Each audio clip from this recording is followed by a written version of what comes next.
Hi, my name is Kourtney Rutherford, and I am delighted to be here with just.hek for Just Another Podcast. Here we go. Let's go.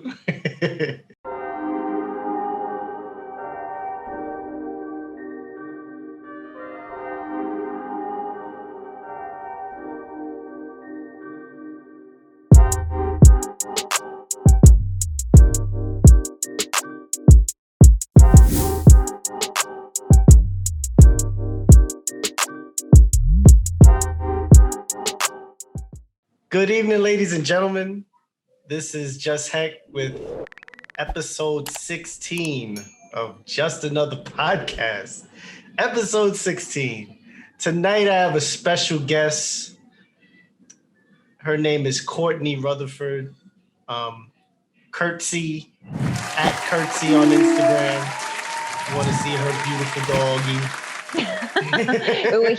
He's at Foxy LaCorgi. Oh, he has his own Instagram handle. Okay. He has his own Instagram. He's more popular than me. He's a pretty dog. That's a very handsome dog, or whatever. I mean, I'm sure he doesn't care. He doesn't know about gender or anything like that. No, he's a foxy boy. He doesn't do the binary. There you go. Just in short, Kourtney was someone that I met during a training at Manhattan Neighborhood Network. Kourtney, she was when I met her, she was very driven to learn as much as she could. Was, joked around at times, but was serious all the same, and even bust some raps. Oh my gosh. She started singing Tupac, and I was just like, oh, okay, here we go. So yeah, definitely. So, Kourtney was an awesome person. I was like, if I ever had a show, I would definitely want to interview her. And then, here we go. So Kourtney. I don't know. Virtual hugs. Okay, here we go. Kourtney, what's going on? How you doing? How you been? I'm fine. I am fine. I'm healthy. I got my family, married, I guess for 7 years now to my husband. I got my dog, Foxy LaCorgi, who's turned 3. He's about to be 4 next month. Okay. And I am sticking in New York. I'm ride or die. There you go. I've lost a lot of my friends who have moved out of the city. So that's a little tough, not having that social connection. Okay. And it's been, I guess the pandemic has been, I don't know, I think it's going to take some time to process for me because I both taught public school and I was a performer for many years in theater. So both those things, obviously, like everything, but I think even more so, were like dramatically changed. So it's just like kind of hitting me on all those levels, like things that I really loved and spent a lot of time doing have kind of withered away a little bit.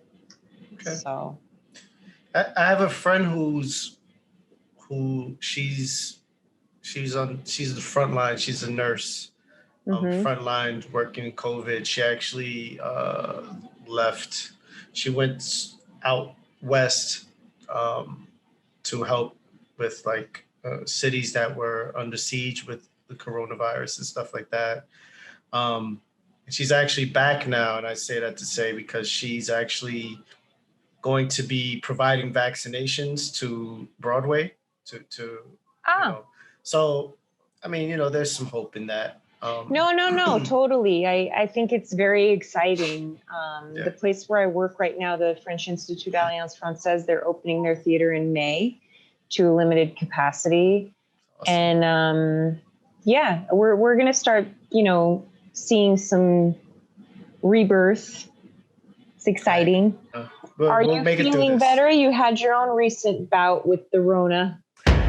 I am feeling better. I am. I'm back but you didn't really get sick. No, I just had headaches and I had fatigue. But the fatigue was weird. Like it was real. It was real. Because, I'm a type of person that when I'm up all day and I won't sleep until it's time for bed. And sometimes it's probably past time for bed when I'm going to sleep. But the virus, I would wake up and I was still tired. And it didn't matter how many times I slept. I slept a period of like 4 to 5 days. I probably slept about 12 hours each day. It was, and then I would get up. I felt a little dizzy, disoriented. And I'm like, why do I feel like this? And then, I was just like, I had to remember. I was like, well, I do have the coronavirus. So, last March, I got a weird cold. I lost my sense of taste and smell, but at that time you couldn't really get tested unless you were hospitalized. So you probably had the antibodies. Yeah, I have the antibodies. Yeah. That's confirmed. So you had it. So I had it. Yeah, I had it.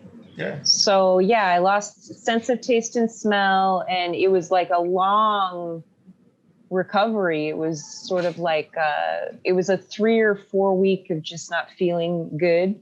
Mm-hmm. And but then, by that time, everybody was like locked down. I was working from home at that period. I'm no longer, but Wow. Yeah.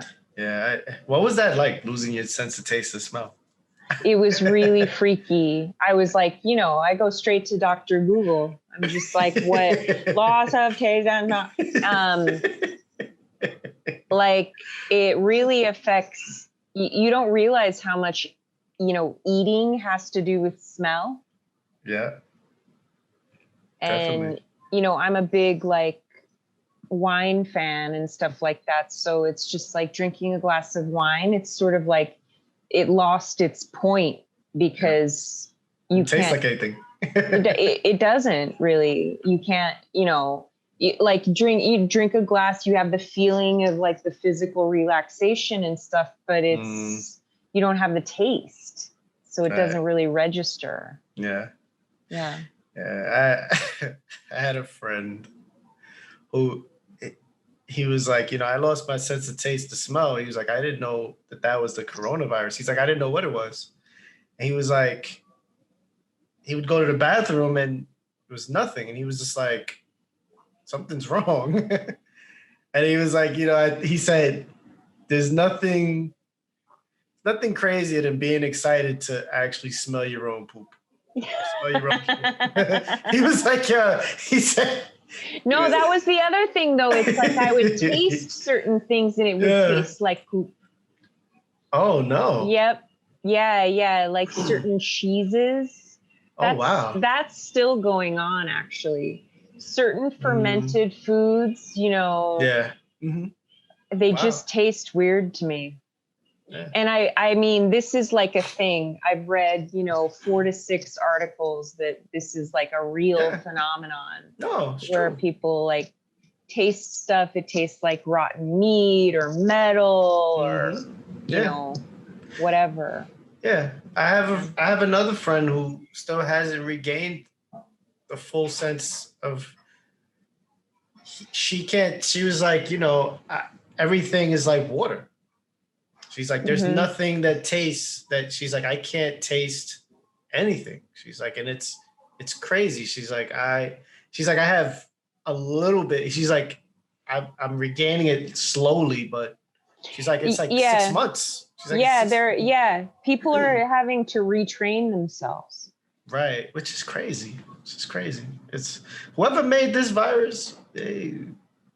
Man, listen, this is a doozy. Ooh, interesting. You said whoever made this virus. Oh, yeah, because this isn't nature. So do you have a theory? Whoever made? Listen, I just know that this is not this is not from nature. I mean, or maybe, you know, if it is, Mother Nature's really angry at us. Yeah. But I don't think this is something. I think this is something from a petri dish, and you know, I don't know if it was by accident or. Oh, you're the lab. You're in the lab. You're in the lab escape camp. I don't know. You know, it's just weird that we come across a virus that can attack your brain. And there are neurological symptoms for sure. Yeah. Without, I mean, it's pretty diabolical how it spreads too.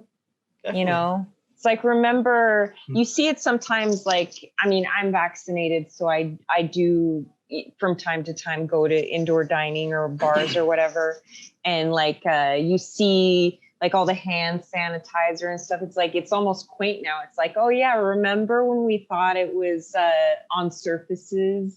Right, yeah. And like there was all the hand washing and stuff like that. And all it really was a conversation. That's all you needed. That's all you need. Yeah.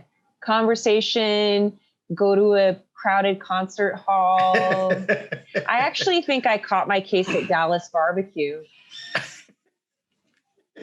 I went to a gallery thing, and afterwards, some friends and I, we were like, oh, we're hungry. We're in Chelsea. You know, we want something, you know, like kind of cheap and good. Hey, like, let's go to Dallas Barbecue.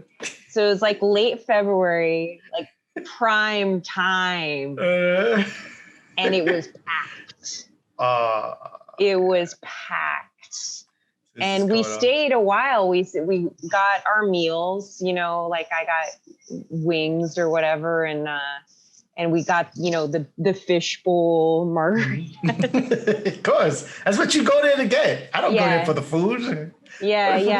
I actually liked the food.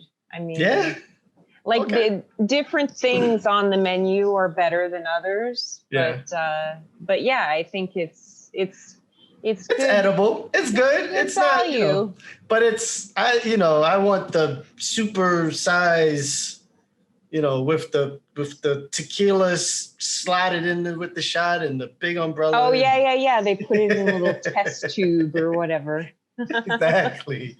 Yeah. You drink one of those and it's like, okay. Two of those and it's like, okay, I'm ready for bad decisions. Bye. Okay, let's go to the ATM. Night. It's time to go to the ATM. Let's make some bad decisions. Yeah. Seriously. Yeah, forget it. I drink one. I drink a half of one and I wake up the next day just like in a bad place. So yeah, you're questioning your life choices. Definitely, all the time. So, Kourtney, where are you originally from? I am originally I was born in Mountain View, California, which is the headquarters of Google now, but it was much less posh at the time. Okay. And my family moved to Washington State, which is where I spent my childhood and adolescence, really. First part in Eastern Washington, and then the next part in Western Washington. Okay. Well, what was that like? I mean, Eastern Washington, it's kind of surprising because people just kind of characterize Washington State as being like all green and lush in Seattle, but Eastern Washington is actually very deserty. Oh. And it's a lot of farmland, and it's kind of, it has a rural feel. Okay. But, you know, I enjoyed it. Like, you know, my father took me fishing. You know, we'd go to the Ice Harbor Dam. Nice. You know, it was pleasant. I remember, this is a good one. I remember when Mount St. Helens erupted. Oh, wow. In 1980. So I was out on my big wheel you know, the little, and we had like this patio, and I was like circling around the patio, and the sky got really, really dark. Oh, wow. And my sister said, you need to come in. You need to come in. And I'm like, I'm on my big wheel, you know, I'm just like going around. And she's like, okay, if you don't come in, you're going to die. Very distinct memory, just circling around in my big wheel. Mount St. Helen erupted, which, you know, it was a huge thing because the ash spread everywhere. And I actually saw an IMAX movie about it like years later. And it was like, whoa, this was like a massive, you know, natural disaster. I mean, there were like rivers of ash, like the trees just getting sucked down. And the mountain actually exploded sideways. It didn't explode up. It went like that. Wow. So, yeah, dormant volcano.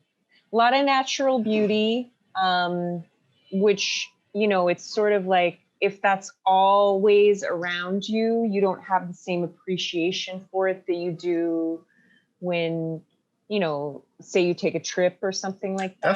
Definitely. So when I go back to the Pacific Northwest, I'm always amazed at how just really dramatically majestic it is. It's in terms of how it's it's set up. It's just, you know. You don't see that. We don't get that here in New York. You know, we have Central Park, but that's it. So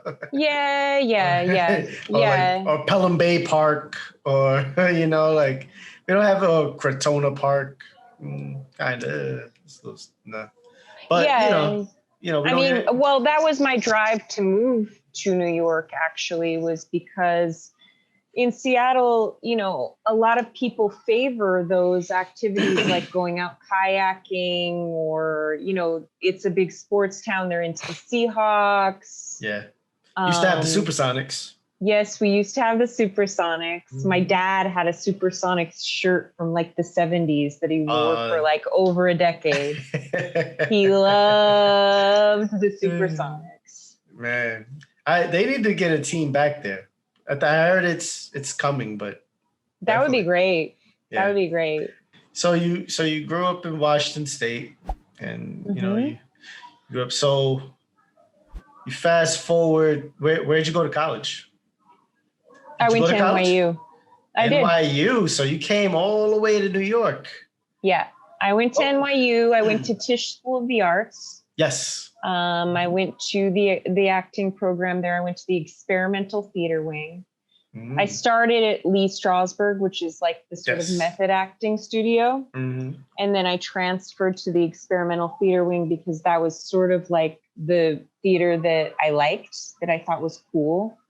I mean, starting from when I was in Washington, I was a big consumer of like foreign films, you know, Blockbuster Video. I was big into like alternative, anything that had the label avant-garde. I was just like drawn to it. Why?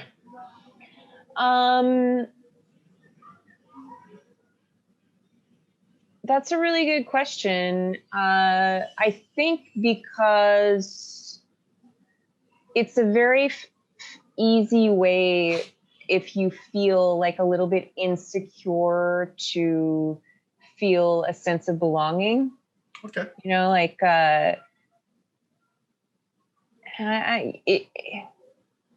it's not like a sour grapes thing of like rejecting mainstream culture, but it's just like, if you know about this thing that's like a little bit more obscure, and then you can kind of geek out with other people on this same idea, then you know, you can find a little bit of sense of family and belonging, which turned out to be true.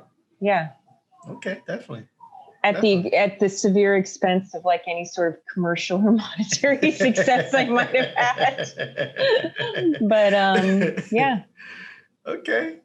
So since it was your way of rebelling against mainstream society or culture or whatever was that what it is? Or? It was sort of like a fascination, it's like I've had in my life, just like an extreme fascination with certain things for a reason. I don't know why. I'm just like drawn. I would describe like street prostitution. I'm always like fascinated by seeing hookers on the street. I'm just like, whoa, what's going on there?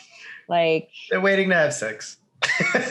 No, I know, but it's just kind of like I can't stop looking. Okay. True crime, Right. Gotcha. Anything that's like a murder story or like wealthy people who break the law and get caught. Just like, ooh. Yay. Okay, I got you. I'm drawn to it. Drawn to it, and in Washington State, like in, the 80s when I was a child, in the suburbs, it's not like you can, go down the street and go to Museum of Modern Art or anything like that. That's like true. The culture was in things like cable television, a little bit public access TV, obscure. Bob Yes, Ross. Bob Ross. Yes. Love that guy. So that's how I, the foreign film section of Blockbuster Video. Mm-hmm. So I was always like seeking out those things. Okay. And really interested and fascinated by them. Definitely. And that crystallized into a vision of I have to get to New York because I want to be around. I want to be around this and I want to make this all the time. Okay. I've lived in New York for like 27 years, I think now, and I still don't know the difference between the East Village and the Lower East Side. It blends because it blends so easily. Like you literally, it's marked by the people who said that it is, but it literally is. Like you literally end up in the East Village and it's just like, it's like that. Like you just end up, you're just there. You're like, oh, this is the East Village. Right? Do you still get lost in the West Village? Because I do. No. I've never figured out the West Village. I'm just like, wait, I was on 7th Avenue and now it's 12th Street? Like, what? No. I think when I first started venturing down here in my early teens, it was a little confusing. Because it was just like, this is what the hell? Because, uptown, everything is gridded.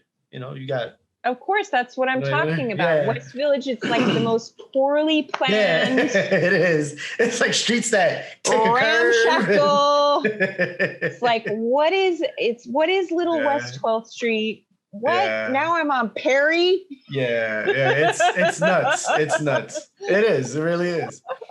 Thank goodness for GPS, to be honest with you, because I know back in the day, I really don't know how I managed to get by in the 90s. I was like writing things down on little scraps of paper and using phone booths liberally. Paging people and like hanging out by the phone. That was the 90s though. That was the 90s. Yeah, that was the 90s. Definitely was. So you came to New York. You went to NYU. Yes. You studied acting. You was in method acting first, and then you transferred over to something that you would enjoy more. And then what happened? So after I graduated school, I took a job as a hostess at a little cafe in the East Village that was kind of legendary called Yaffa Cafe. Okay. And I was, I took an apartment. I was one of the first inhabitants of Dumbo.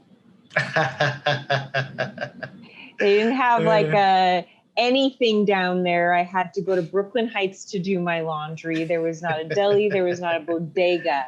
There was like nothing.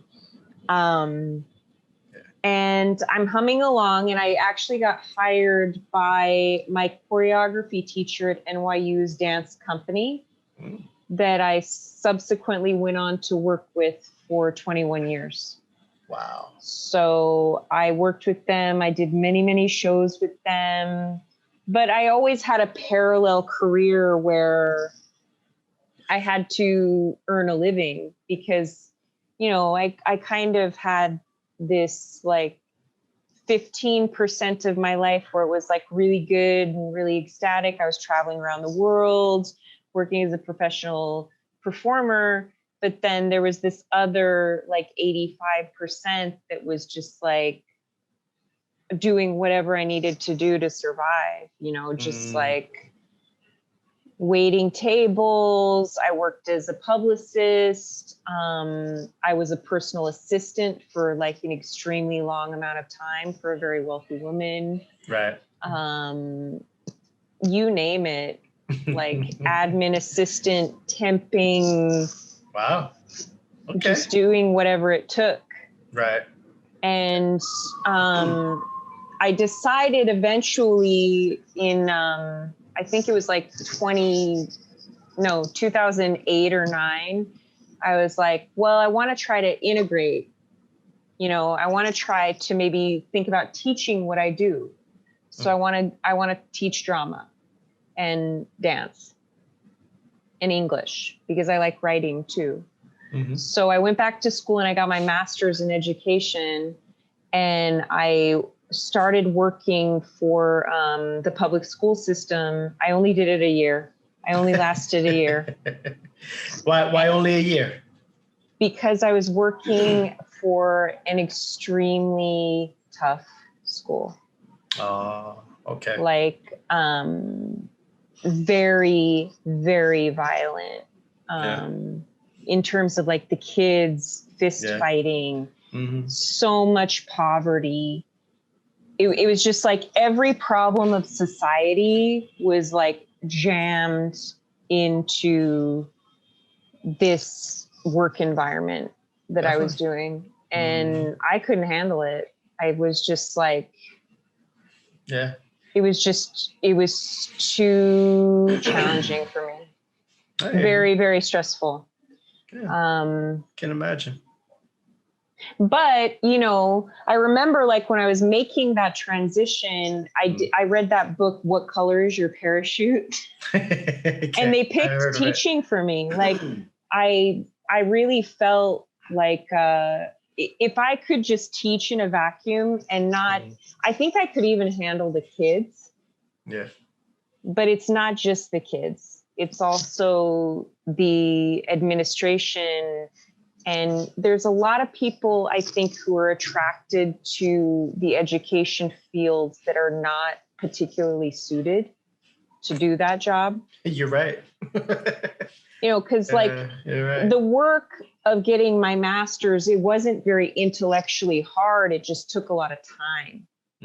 But to really be a teacher, I think you got to have a little something in the cabbage, you know? Yeah, definitely. And I mean, I don't want to be a snob or whatever, but to walk around the school and see like spelling and grammatical errors on like the huge signs that are like the emblem of the school. Right. Yeah. I mean, the breaking point for me was like, we took our students, you know, we were doing a unit about civil disobedience, and they were having us teach Gil Scott Heron's The Revolution Will Not Be Televised. Right. Okay, so we're talking to the kids about civil disobedience, the revolution will not be televised. We're taking them to see this performance, and like we're breaking them down, you know, like we're scaffolding them into learning about this and like understanding it in like a deep way. So at my school, which I won't name, I think the name has changed actually. like the other thing I want to say about public schools is the loftier the name in New York, the more messed up the school. So it's like if you see like the high school for, you know, bread and roses. Yeah, it's probably part of a campus school. It's gonna be messed up. Has like one floor and it's right. So we took the kids to the performance and they had to wear uniform shirts and in the school. And, you know, I was working with like a teacher who was like supposed to be, you know, like this mentor, that someone that I should be looking to as like a young teacher to emulate.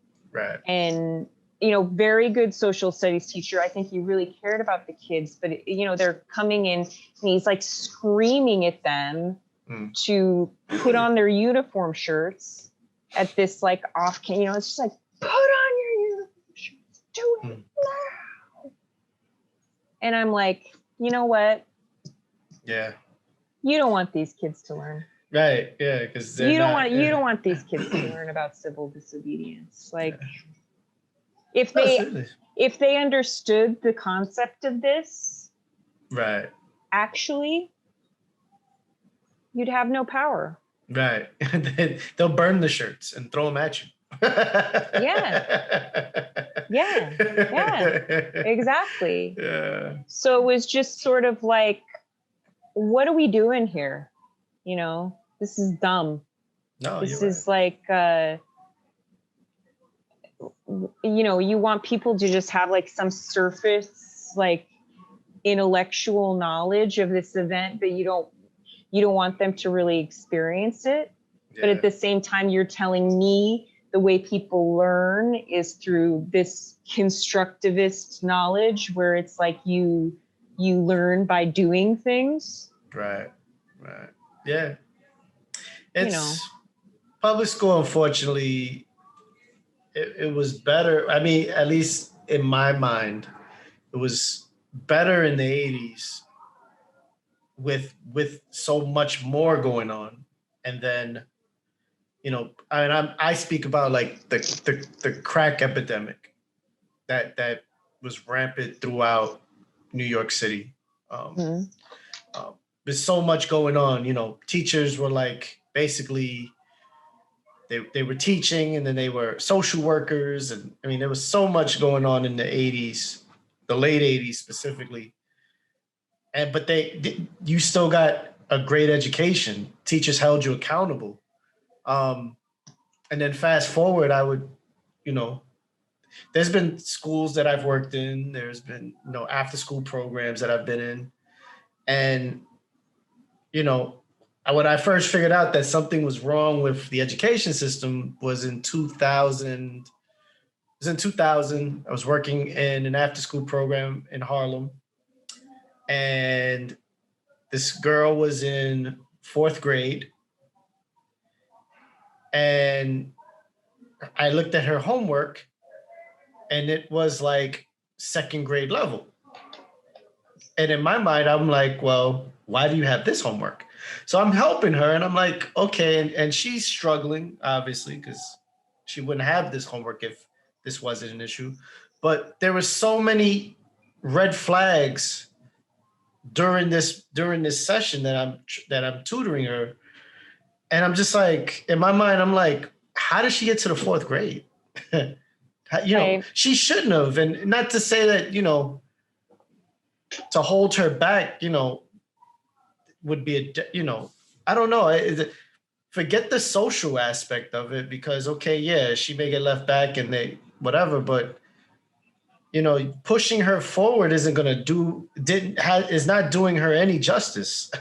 And it was insane. And I was just like, and I was young. I was only like 19 or 20 at the time.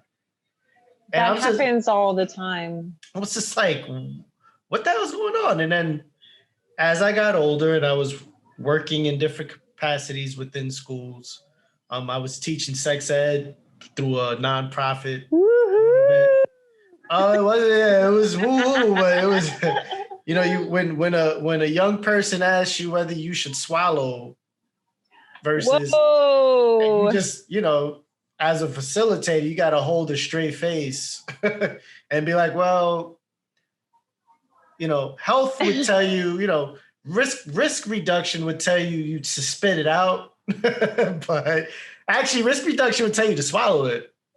But the fact that I'm talking to a 13-year-old about swallowing anything other than food or soda was just like, I was just like, wow, okay. And then, you know, you're right. Like there are certain places that I've been in and I'm just like, you're just milking this for your check. Like you're basically trying to get your pension and then, you know, you're out of here. Yeah. But ultimately in that type of situation, you have to learn how to like disconnect in order to survive, you know? Yeah. I don't think you can go all in like that. It's just not sustainable. I mean, I'm living proof. I don't think it's possible.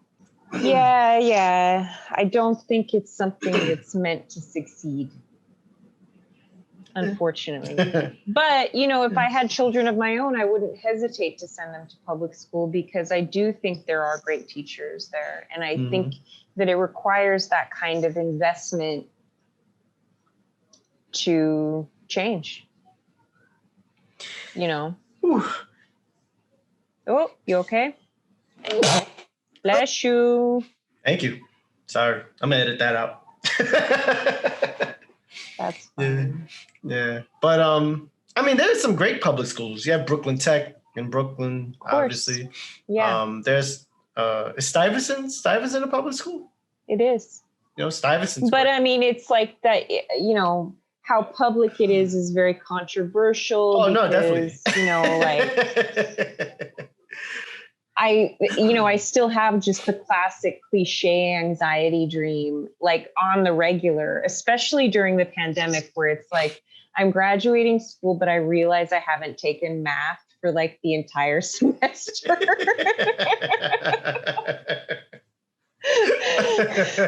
And it's like either I have to take a test or it's like I'm just not going to get the credit. And so I'm like dealing with it. And it's like I'm going to have to go to summer school. I'm going to have to go to summer school. Which I had to do. I actually lived because I had to redo Algebra 2. The highest math I ever got, by the way. I never did trig. I never did geometry. You're so lucky. I only did Algebra 2. You're lucky, man. You're lucky. Yeah, I don't know. I actually don't know how I did that. How'd you get out of that, right? Oh, and then in grad school, because I got my master's in education, I had to take a statistics course, and I completely bugged out of that. I withdrew. I was just like, I cannot do this. It's like we had a professor who's like, you know, I have sympathy for it's like, I feel sympathy for my children, not for you. And so you need to memorize all these formulas. Because like what I should have done is I should have taken like statistics for psychology or something like that. But no, I took like real statistics because I was like, I don't know. I wanted to prove some BS thing to myself that just doesn't matter to have a metric. But every one of my classmates was like a biochem pre-med student. And they were like completely just running circles around me. I was just like, I didn't know what the mu thing was. I was a little better with probability, but it was surprising because like when I went into like withdraw, sort of like the math department was kind of like, it was almost like they're artists. I mean, like the guy who ran it was like, he didn't have any shoes on. And there was like this like young kind of like slinky guy, like in a tank top and shorts, like writing formulas on a whiteboard. It's crazy. I'm like, what is going on here? Man, listen. It was a very weird situation. I mean, I eyeball it.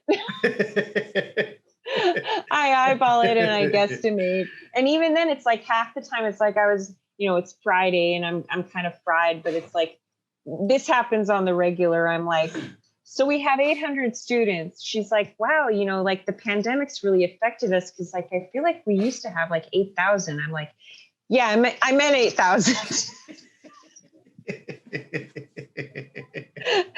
I mean, that's a big difference. It definitely is. Oh my God. I'm doing that stuff all the time. It's like, did I say that? No, I meant that. Okay. Yeah, definitely. Yeah, that's what I meant. That's right? Okay, yeah, definitely. If it's wrong, then no, Yeah, I didn't do that. Oh man. So exact. What, Kourtney? So what does the future have in store for you? What do you got coming up? I know you mentioned something about Broadway. Okay, and stuff like so that. I have been going for my French citizenship. Nice. It's another fun education story. I had to take a language test, which I speak French. Right. I wouldn't characterize myself as bilingual, but I speak French. I do, like solidly. I work in a bilingual environment. My boss is French, but I had to take this French test, which is like a standardized test. I go in and, there's a listening part, there's a reading part, there's a writing part, and there's a speaking part. The whole shebang is like 3.5 hours. So I didn't sleep well the night before. I was prepared, but it's like, if you can imagine like doing a foreign language test, of course the proctor is wearing a mask. It's like, okay, alors les consignes, ça va durer environ 15 minutes et après vous pouvez passer l'examen. I was like, I didn't understand anything, but what I could glean was that there was going to be a long introduction of like 15 minutes, where they'd explain the instructions for the test, and then I'd go into the listening thing. Right. So the testing facility, I work there, right? So if I turn up to like not speaking French, it's kind of a big deal. So I start listening. I'm like, and I'm just clicking, next, thinking that I'm in the instructions. I'm in the test. Oh. I'm in the test. And like 20 questions, and also this test costs $350. Oh hell no. So I have gone through 20 out of 50 questions. Mm-hmm. So I'm, doing my great math calculations. Right. And I'm like, okay, I got to get every one of these next questions right. So it's like, like my heart's beating, the palm, it's just a flop sweat. I'm just like freaking out. I'm of course, everything is like, it's like it's underwater. So I'm just like, I'm doing the best that I can. I'm just like clinging onto any word that I understand. And I'm just like making the best guess that I can. So I couldn't go back. I'd ask the proctor, okay, vous pouvez démarrer? Could you restart it? Could you restart the test? She's like, oh, wait. She's wearing a mask and I'm wearing a mask. So we didn't understand each other. So I sat there even longer and I missed more questions. I'm like, oh my God. So I just I'm making these educated guesses. And then I realized I could go back into the answers. I could respond Right. But I wouldn't know what I was responding to. And so I just did blind guesses for the first 20. The first 20. And I passed. Wow. Well, I passed. It was truly a miracle. It was just like I was calculating the whole strategy about how I would explain to like my colleagues and my boss, like why I flunked this French test. I'm supposed to be like working for a French American cultural organization, but I passed. Wow. And then, you know, like the next section, which was reading, I was still freaked out. Mm. The point of the story is I'm not a good test taker. It happens. But anyway, the speaking and the writing, it was just like very easy. And ultimately, like I passed, and we just submitted the file. So I'm going for my French immigration. Nice. So I'm going to become French. That's part of my plan. I'm going to become French. And after that, I think everything's just going to fall into place. Okay. Right? Because I mean, like being French is sort of like, I'm joking a little bit, but it's like, it's an identity, but it really gives you something to hang your hat on, because it's just like, if I say I'm an American, it's like not as, you know, it doesn't come with as many benefits. You're right. I don't know. I don't know. You're French American. Yeah. Combined. So yeah, I'm going to become French, and, you know, hopefully once the world gets started again, you know, I'll be able to rejoin a lot of the things that I used to do and pick up projects that I am interested in doing, like, you know, maybe public access show at MNN. Okay. After they power spray the entire facility. Yeah. They really need to. I know. It's like it's caked with some kind of grime, but they, you know, it's like just get a little duster. Yeah. But anything else you got going on besides becoming French? And I'm writing a little bit of poetry. Okay. You know, I don't have too much free time. I mean, like my big ambitions are just to see my family, actually. Okay. And, you know, both in France and in the US, it's been quite a minute. Okay. And, you know,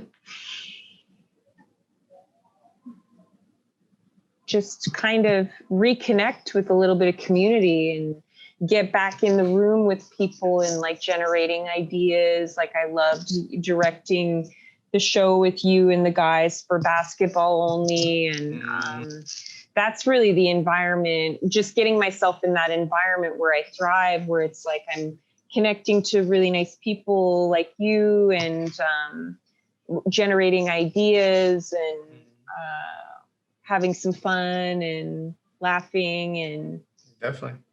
Kourtney, Kourtney, really quickly. Not even really quickly. It's who's your favorite rapper? Because you are a hip hop fan. People don't know. Oh, but you are a hip hop fan. You do like rap. I do. Who's your favorite rapper? I kind of thought it was Tupac from that night. I do like Tupac. I do like Tupac. I mean, my immediate response would be, it's a toss-up between either the RZA or the Just. Wu-Tang Clan. Wu-Tang. Yeah. So I guess more contemporary, though, I really like this young rapper out of Baltimore named Rakim Miles. Oh, okay. I heard of him. He's good. Yeah, okay. He's got a sense of humor too. So, and he's very like kind of self-deprecating, which I appreciate. So I want you to rap your favorite verse Rap a favorite verse. Well, I mean, my origins are so white. So I mean, please. it's just like, so it'd probably be like, to the extreme, I rock a mic like a vandal, light up a stage and wax a chump like a candle.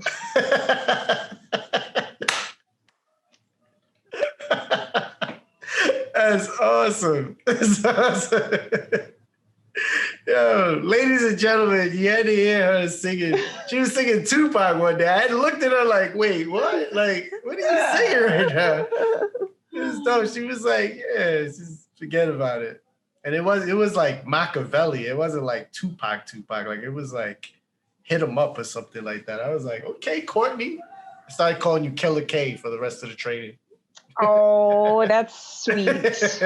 I feel too self-conscious now. Nah, you shouldn't. You shouldn't. Hip hop is universal now. You know, It's come a long way. So, Kourtney, I definitely appreciate you for coming on the show. I definitely appreciate you for your time and your patience because this was, supposed to happen 2 weeks ago. No. It's a pleasure, and I'm glad that you're recovered from being sick and you're feeling better and your wife's good and you're back on track. Definitely. This has been awesome. I appreciate you coming on the show and, congratulations on becoming French. Well, it's not happened yet. I still got to get the file through, but it's looking good. You're going to get it. I'll let you know.